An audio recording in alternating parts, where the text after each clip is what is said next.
Hello and welcome back to Let's Play Jane's Fighters Anthology as we continue with the reference materials. So we are on other vehicles right now. So let us go through the straight flush radar. Straight flush radar, Title 1S91 straight flush radar used in conjunction with the SA6. Description.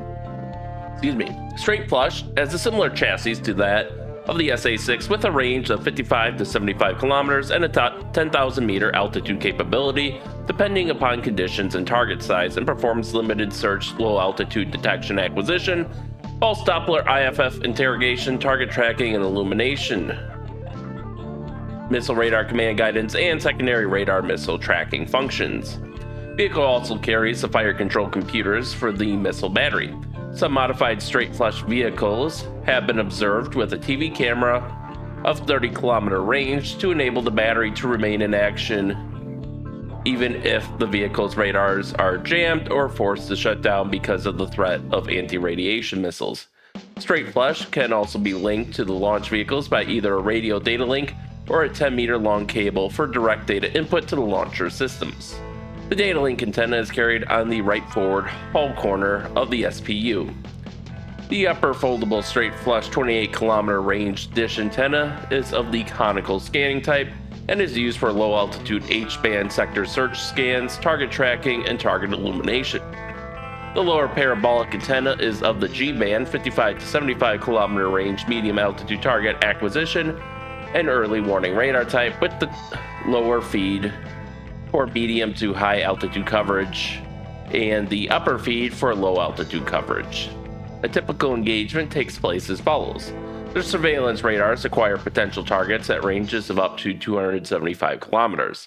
The target height is confirmed by the thin skin radar, and all the data are sent to the Regimental Operations Center either by landline or radio data link.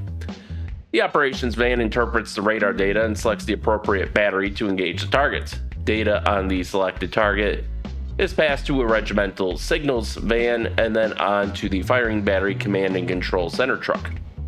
This is usually located near to the battery's straight flush engagement radar vehicle and connected to it by a landline. The data is then passed on to the straight flush. In most situations, the straight flush does not start transmitting until the target has been acquired and allocated by the regimental headquarters. Radar silence is maintained as long as possible to prevent the location of the battery being compromised to threat ELINT locating systems. The straight flush can begin target acquisition at its maximum range of 75 kilometers and begin tracking and illumination at the 28 kilometer mark. The straight flush can only illuminate a single target and control 3 missiles at any one time. So former Soviet practice, when a target track has been initiated, was normally to order the launch of 2 and sometimes 3 missiles from 1 or more SPUs.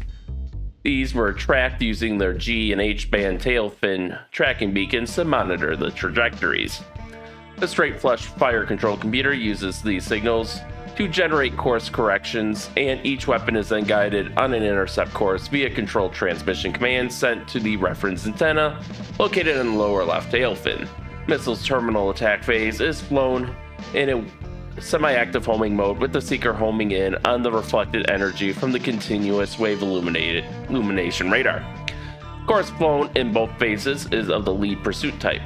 At the intercept point, the warhead is detonated either by direct contact or by the Doppler radar proximity fusing system. With radars up, reaction time from a dormant condition through the target acquisition, IFF interrogation, and lock-on phases to missile launch is about 3 minutes. If the radar vehicle is already active, then the time taken for the sequence is reduced to between 15 and 30 seconds. Battery is able to become mobile and relocate to an alternate firing position in approximately 15 minutes from systems being shut down, which is actually kind of slow in the modern days when you gotta shoot and scoot like immediately. So here we can see the illumination radar and the search radar. And here is our 3D view. And we can see the upper for lower engagements, the lower for higher engagements. Ultimately, I believe in the game, the missile batteries are independently operated. So this is merely a target for us to hit.